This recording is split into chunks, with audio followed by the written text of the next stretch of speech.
동력의 초당 글밭 1월 26일 화요일 똥 싼 놈이 연일 들려오는 소식은 상식과는 먼 거리의 이야기들 뿐입니다. 어떤 이유에서든 야권이 제대로 역할을 하지 못한 결과는 심하게 흔들리는 상태입니다. 얼마 전 안철수와 김한길 님이 만나 새 정치를 한다면서 새정치민주연합을 이끌었죠.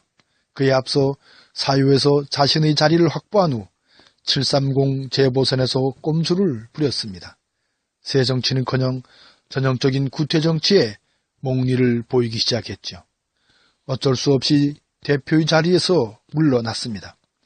그 후의 행보는 다시 새정치를 한다며 탈당하여 새정치를 빼고 국민의당을 내걸었습니다. 그리고 이승만을 국부라며 떠들다 거두어 들였죠. 정치에 발을 들여놓으면서 먼저 배운 것이 새정치와는 거리가 멀었나 봅니다. 말은 새정치라고 해놓고 실제는 그와 정반대의 행보를 해왔으니까요. 저의 경우 야권 전체가 마음에 들지 않지만 그 가운데서도 차악을 보고 있는 셈입니다. 어떤 무리들이 덜 나쁜지에 머물러 있을 수밖에 없는 현실이기 때문이지요. 쭉 해온 생각이지만 국회의원 자리를 내놓고 한판을 벌였으면 싶은 심정이었으니까요.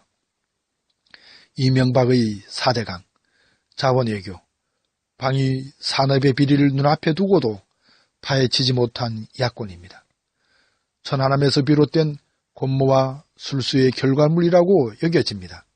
그리고 그 흐름은 세월호로 바뀝니다. 관권을 동원한 부정선거에 발목이 잡힌 박근혜의 정치는 통치로 변질되어 지금도 계속됩니다.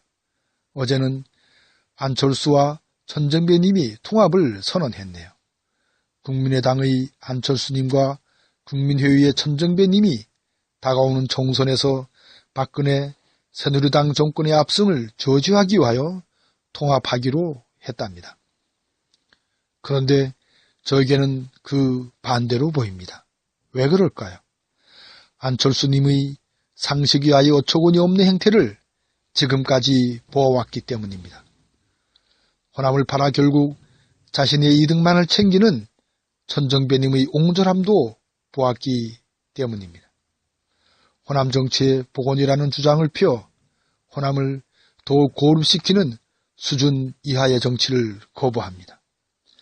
자신의 이익을 위하여 나 아닌 다른 님들을 흔들기에만 몰두했던 야권을 거부합니다.